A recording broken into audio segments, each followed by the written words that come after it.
సామెతల గ్రంథం, బద్ధకముగా పనిచేయువాడు దరిద్రుడగునో, శ్రద్ధ గలవాడు ఐశ్వర్యవంతుడగును. ఈ రాత్రి మన అంశము శ్రద్ధ.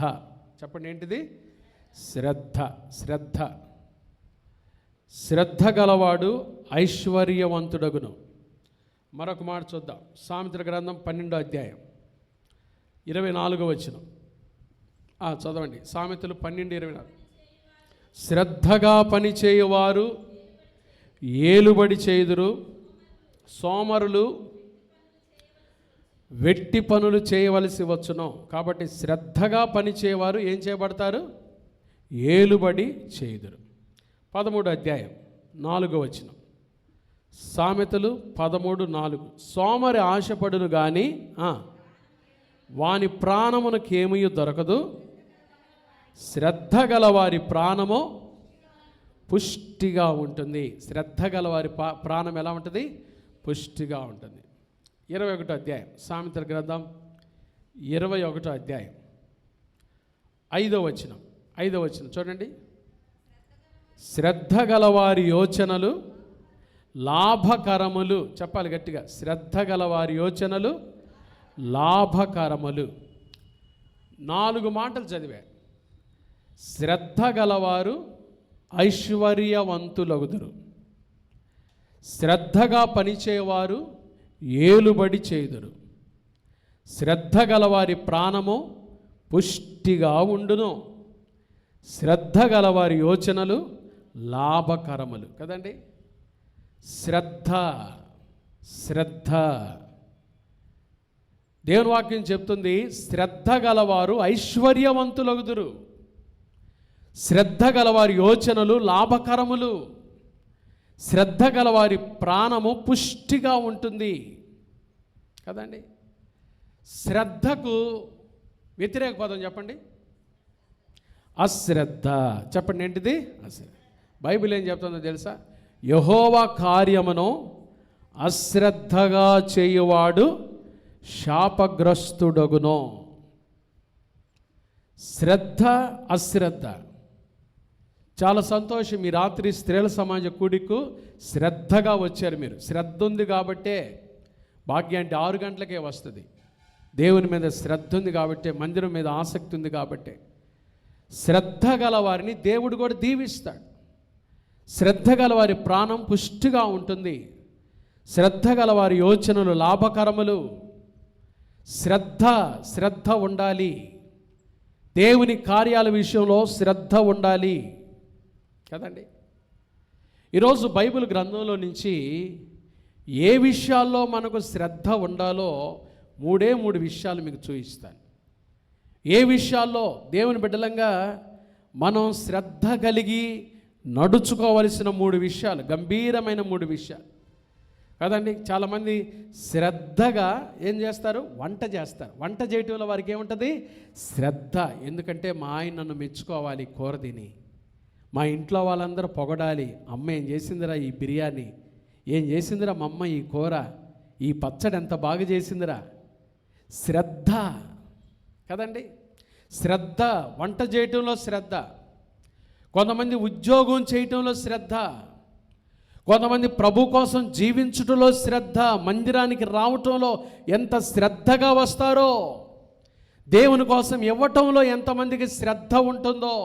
సంఘ కాపరి ఈ మాట చెప్పగానే కొంతమంది శ్రద్ధగా ఏదైనా చేద్దాం ప్రభు కోసం, ఇది దేవుని కార్యమని శ్రద్ధ చూపిస్తారు. మంచిది. కొంతమంది శ్రద్ధగా టీవీ కూడా చూస్తారు. కదండి? టీవీ సీరియల్స్ కూడా ఎలా చూస్తారు? ఎంత శ్రద్ధగా చూస్తారో, అమ్మో కొంచెం ఏదైనా మిస్ అయిద్దాం అన్నట్టుగా చూస్తారు. బైబిల్ గ్రంథంలో నుంచి 3 విషయాలు, ఏ విషయాల్లో శ్రద్ధ కలిగి ఉండాలో పరిశుద్ధ బైబిల్ గ్రంథంలో నుంచి 3 విషయాలు ఈ రాత్రి నేర్చుకుందాం. నిర్గమాకాండం 15వ అధ్యాయం. నిర్గమాకాండం 15వ అధ్యాయం 26వ వాక్యాన్ని నేను చదువుతున్నాను. Exodus chapter 15 verse 26. నిర్గమాకాండము 15వ అధ్యాయము 26వ వచనం. మీ దేవుడైన యెహోవా వాక్కును శ్రద్ధగా విని. దేన్నండి? యెహోవా వాక్కును ఎలా వినాలంట? శ్రద్ధగా విని ఆయన దృష్టికి న్యాయమైనది చేసి ఆయన ఆజ్ఞలకు విధేయులై ఆయన కట్టడలన్నిటిని అనుసరించి నడిచిన ఎడల నేను ఐగుప్తీయులకు కలుగు చేసిన రోగములలో ఏదియూ మీకు రానియను, నిన్ను స్వస్థపరిచి యెహోవాను నేనే. ప్రభు చెప్తున్న మాట చూడండి. మీరు ఎప్పుడైతే దేవుని వాక్యాన్ని శ్రద్ధగా వింటారో, వినటం దేనికి దారి తీసింది తెలుసా? విన్నప్పుడు మనం ఆయన దృష్టికి న్యాయమైనది చేస్తాము, ఆయన ఆజ్ఞలకు విధేయులమై ఆయన కట్టడలను అనుసరిస్తాము. శ్రద్ధగా ఎవరైతే వాక్యం వింటారో వారు దేవునికి ఇష్టమైన జీవితాన్ని శ్రద్ధగా జీవిస్తారు. ఎప్పుడైతే శ్రద్ధగా దేవుని వాక్యాన్ని విని దేవుని కొరకు శ్రద్ధగా జీవిస్తామో, ప్రభు ఏం చెప్తున్నాడో తెలుసా? ఐగుప్తీయులకు కలుగు చేసిన ఏ రోగము నేను మీకు రానియను. అంతేకాదు, ఒకవేళ మీరు ఏదైనా రోగంతో బాధపడుతున్నా నిన్ను స్వస్థపరచు యెహోవాను నేనే. హల్లెలూయా, గట్టి చెప్ప హల్లెలూయా. ఎవరంట మనం ఆరాధించే దేవుడు? మనల్ని స్వస్థపరచువాడు. ఆయన పేరే యెహోవా రాఫా. అనండి గట్టిగా, ఎవరు ఆయన పేరు? పేరు యెహోవా రాఫా అంటే స్వస్థపరచు దేవుడు, స్వస్థపరచుదే. యెహోవా రాఫా, యెహోవా రాఫా వందనామయ్యా నన్ను స్వస్థపరిచావే, వందనామయ్యా నా పూర్ణ హృదయముతో ఆరాధింతును. కదండి, యెహోవా రాఫా అంటే ఎవరైనా ఎప్పుడు స్వస్థత. మనం స్వస్థత కావాలని కోరుకుంటాం, కానీ ఎప్పుడు స్వస్థత అంటే దేవుని వాక్యాన్ని శ్రద్ధగా విని ఆయనకి ఇష్టమైనది మనం ఎప్పుడైతే చేస్తామో అప్పుడు దేవుడు మనకేమిస్తానంటున్నాడు? స్వస్థత. కాబట్టి వాక్యాన్ని మనం ఎలా వినాలి? శ్రద్ధగా వినాలి. వింటున్నారా? దేవుని వాక్యాన్ని శ్రద్ధగా వింటున్నారా? వినుట వలన ఏమొస్తుంది? చెప్పండి, వినుట వలన ఏమొస్తుంది? వినాలి. వాక్యాన్ని ఎలా వినాలి? శ్రద్ధగా వినాలి. ఒక ఊరిలో ఉద్యోగ కోటాలు జరుగుతున్నాయంట. బాగా వినండి అమ్మలారా, ఏం జరుగుతున్నాయి? ఉద్యోగ కోటాలు జరుగుతాయి. ఆ ఇంట్లో ఒక ఆయన ఊరకనే కూర్చుంటే వాళ్ళ భార్య అనిందంట, ఎందుకయ్యా పొద్దున్న లేచి నా ముఖం ముందు అలా కూర్చోవటం ఎందుకు? కనీసం వెళ్ళి ఆ మీటింగులకన్నీ వెళ్ళి 3 మొక్కలన్న వాక్యం విని రాకూడదో అనిందంట. సరేలే అయ్యా, నీ ముందు నేను ఎందుకు కూర్చోవటం, పోయి అట్ట పోయి కాస్త వాక్యం అని నేను వస్తే పోయొచ్చు. ప్రార్థనకి వెళ్ళేలేకి వాక్యం ప్రార్థన కూడా ముగింపులోకి వచ్చిందంట. ముగింపులోకి వచ్చింది. ప్రార్థన చేశారు, ఎటోళ్ళు అటు పోతున్నారు. వచ్చిన వాళ్ళకి ఆ ఊరు సంఘ కాపరి భోజనాలు పెడుతున్నాడు. భోజనాలు పెట్టే సమయానికి వెళ్ళాడు ఈ మహానుభావుడు. వెళ్ళేసరికి పాస్టర్ గారు చూశారు. సార్ వచ్చారా అన్నాడంట. ఏమన్నాడంట పాస్టర్ గారు? వచ్చారా అన్నాడు. వచ్చానండి. సరే అయితే కూర్చోండి అన్నాడంట. ఏమన్నాడు? కూర్చోండి, భోజనాలు జరుగుతున్నాయి కదా. ఏమన్నాడు? కూర్చోండి అన్నాడంట. కూర్చోనండి. సరే తిన్నాడు. వెళ్తుంటే వెళ్తున్నారా అన్నాడంట. వెళ్తున్నానండి అని చెప్పి వచ్చాడంట. సరే నా భార్య అడిగిద్ది, ఇంటికి పోగానే ఏమడిగిద్ది? ప్రార్థన పోయావు కదా, కనీసం 3 మొక్కలన్నా నేర్చుకొని వచ్చావా అని అంటుంది. అప్పుడు నేను అడిగితే ఏం చెప్పాలి? పాస్టర్ గారు 3 మాటలు చెప్పాడు. ఏం చెప్పాడు? చూడగానే ఏమన్నాడు? వచ్చారా అన్నాడు. రెండవది కూర్చోండి అన్నాడు. మూడవది వెళ్తున్నారా? వెళ్ళండి అన్నాడు. ఓకే, ఈ 3 మాటలన్నా చదువుదామని ఇంటికి పోతా ఉన్నాడండి. ఇంటికి పోయేసరికి సరిగ్గా 12:30 అయింది రాత్రి. ఇంటికి పోయేలేకే ఆ రోజు వాళ్ళ ఇంటికి దొంగలు వచ్చారు.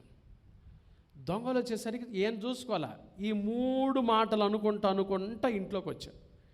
ఇంట్లోకి వచ్చి తలుపు తీసుకొని ఇంట్లో పోయేసరికి ఆ గుమ్మం దగ్గర నిలబడి ఒక్కసారి నా భార్యకి ఏం చెప్పాలి అని ఆలోచిస్తా ఏం చెప్పాలి?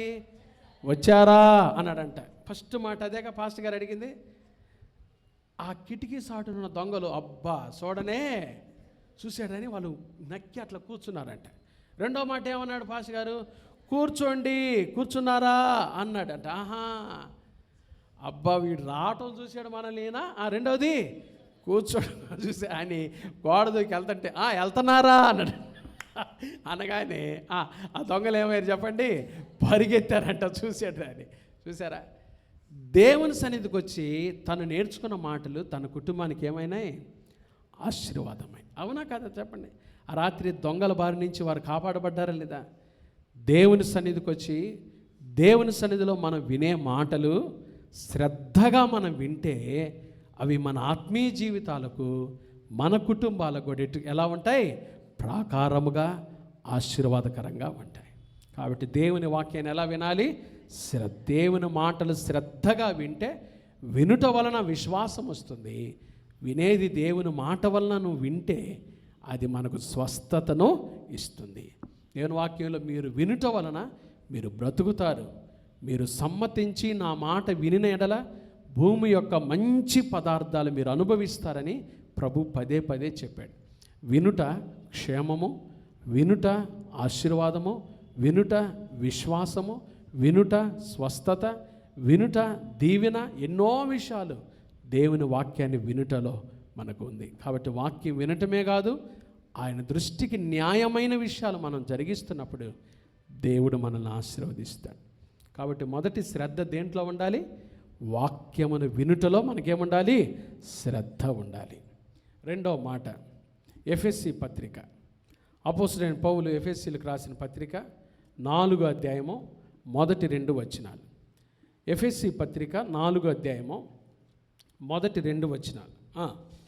కాబట్టి మీరు సమాధానమును బంధము చేత ఆత్మ కలిగించు ఐక్యమును కాపాడుకొనుటయందు శ్రద్ధ కలిగిన వారై. రెండవది, ఐక్యతను కాపాడుకునే విషయంలో మనకేముండాలి, శ్రద్ధ ఉండాలి. ఏ విషయంలో అంటే చెప్పండి, ఐక్యతను కాపాడుకునేటప్పుడు మనకేముండాలి, శ్రద్ధ. ఐక్యత. పెద్దలు అంటారు ఐక్యమత్యమే మహాబలం.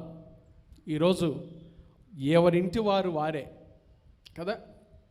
ఒక ఇంటిలోనే 5 పార్టీలు, ఒక ఇంటిలోనే 5 మనస్తత్వాలు, ఒక ఇంటిలోనే 5 రకాలైన ప్రజలు, 5 వర్గాలు. ఎంత భయంకరమో చూడండి. సైతానుడు ఏం చేస్తాడో తెలుసా? Satan strategy is divide and destroyed. సాతాను ఏం చేస్తాడో తెలుసా? విభజిస్తాడు, తర్వాత ఏం చేస్తాడు, నాశనం చేస్తాడు. భార్యాభర్తలను విభజిస్తాడు, కుటుంబాలను విభజిస్తాడు, అన్నదమ్ములను విభజిస్తాడు, అక్క చెల్లెలను విభజిస్తాడు, విడగొట్టి తర్వాత ఏం చేస్తాడు, నాశనం చేస్తాడు. నా ప్రియమైన దేవుని బిడ్డలారా, ఐక్యమత్యాన్ని కాపాడుకోవాలి. ఐక్యత కాపాడుకునే విషయంలో మనకేముండాలంట, శ్రద్ధ. సంఘంలో కూడా మన ఐక్యతను మనం కాపాడుకునే విషయంలో మనకేముండాలి, శ్రద్ధ ఉండాలి. ఐక్యతను కాపాడుకుంటున్నామా?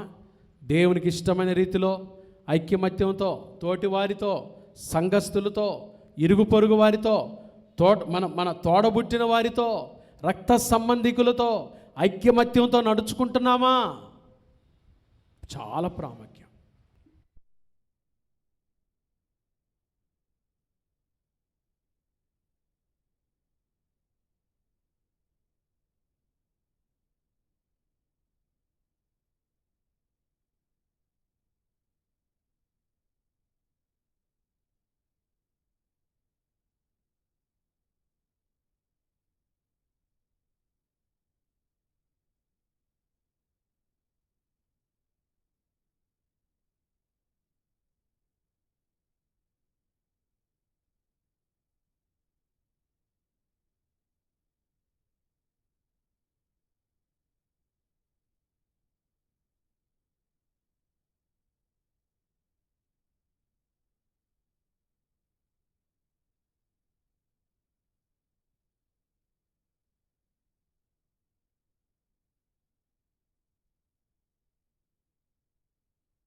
హల్లెలూయా.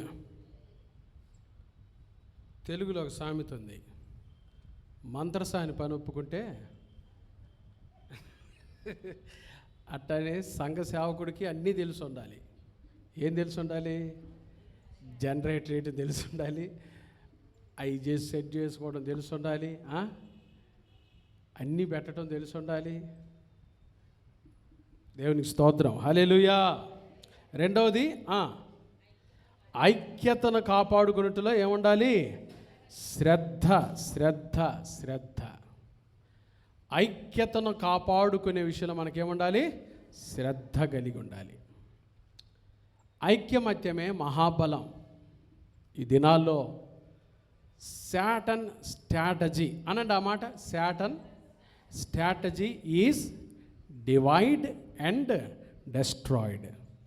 సాతాను యొక్క ప్రణాళిక ఏంటంటే విడగొడతాడు, తర్వాత ఏం చేస్తాడు? నాశనం చేస్తాడు.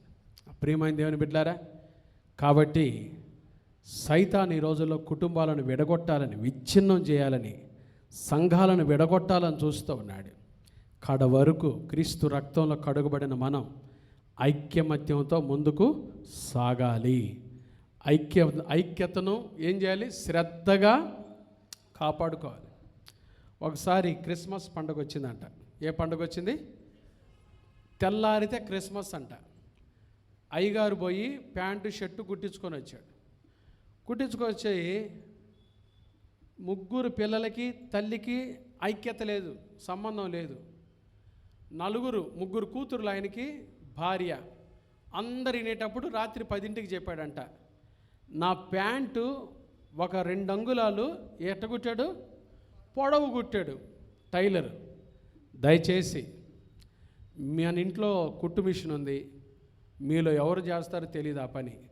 రేపు తెల్లారితే క్రిస్మస్, నేను ప్యాంట్ వేసుకోవాలి, కాబట్టి మీలో ఎవరు చేస్తారో తెలియదు, ఒక 2 అంగుళాలు తగ్గించి కుట్టండి, రాత్రి తెల్లారి వేసుకోవాలి కాబట్టి అని అయ్యగారు చెప్పి పడుకున్నాడంటే. రాత్రి 12ంటికి భార్య లేచింది. మా ఆయన ఎవరికి చెప్తాడు? ఇక ఎవరికి చెప్తాడు? నాకేగా, నాకు తప్పిద్దా అని మిషన్ స్టార్ట్ చేసుకుంది. అందరు నిద్రపోతున్నారు.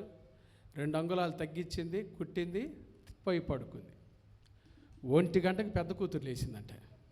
మా నాన్నకి నేనంటే చాలా ఇష్టం కాబట్టి నాకు సాటుగా బఠానీలు, బెల్లం ముద్ద తెచ్చి పెడతాడు. నాకే చెప్పుంటాడు మా నాన్న మనసులో నేనే ఉంటాను అనుకొని 1 గంటకు లేచి ఏం చేసిందంట? 2 అంగుళాలు తగ్గించిందంట, కుట్టింది, పోయి పడుకుంది. 2ంటికి రెండో కూతురు లేచిందంట. లేచి మా నాన్నకి నేనంటే చాలా ఇష్టం, ఎవరికి చెప్పుంటాడు? నాకే చెప్పుంటాడు. అప్పుడప్పుడు గెనిసి గడ్డలు తెచ్చి ఎవరికి ఇస్తాడు? నాకే ఇస్తాడు. కాబట్టి మా నాన్న బాగుండాలి పండగ రోజని ఆ అమ్మాయి లేచి 2 అంగుళాలు తగ్గించి కుట్టి పడుకుందంట. 3ంటికి మూడో కూతురు లేచిందంట.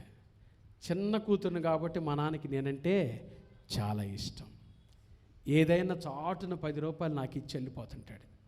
కాబట్టి మా నాన్న నాకే చెప్పుంటాడని 3 గంటలప్పుడు ఆ పిల్లలు వేసి 2 అంగుళాలు తగ్గించి కుట్టి పడుకు.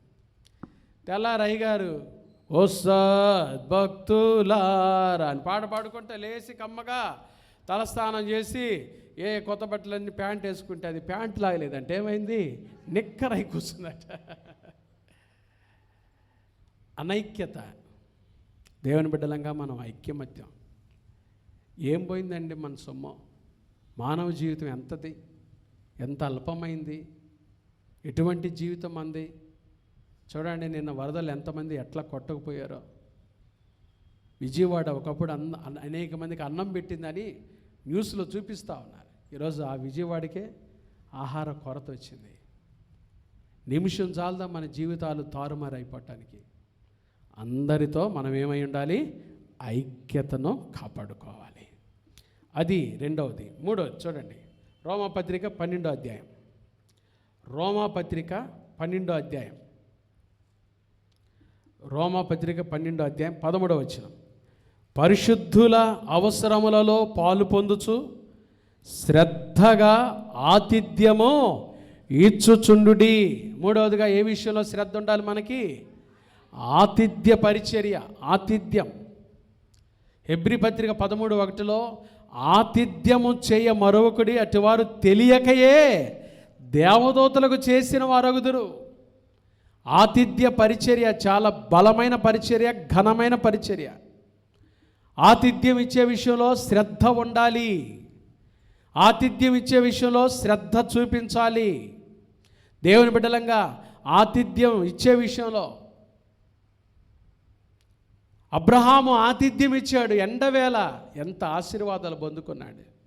ఆతిథ్యం ఎంత గొప్పదో తెలుసా? మీకు ఒక చిన్న విషయం చూపిస్తా చూడండి. అపోస్తుల కార్యాలు 28వ అధ్యాయం. అపోస్తుల కార్యం గ్రంథం 28వ అధ్యాయం 7వ వచనం నుంచి నేను చదువుతాను చూడండి. Acts of Apostles chapter 28 verse 7. పొప్లి అను ఒకడు ఆ ద్వీపంలో ముఖ్యుడు. అతనికి ఆ ప్రాంతములలో భూములుండెను. అతడు మమ్మను చేర్చుకొని 3 దినములు స్నేహభావముతో ఏమిచ్చాడంట? మెలితే ద్వీపంలో పొప్లి అనేవాడు పౌలుతో ఉన్న వారికి ఏమిచ్చాడు? స్నేహభావముతో ఆతిథ్యం ఇచ్చాడు.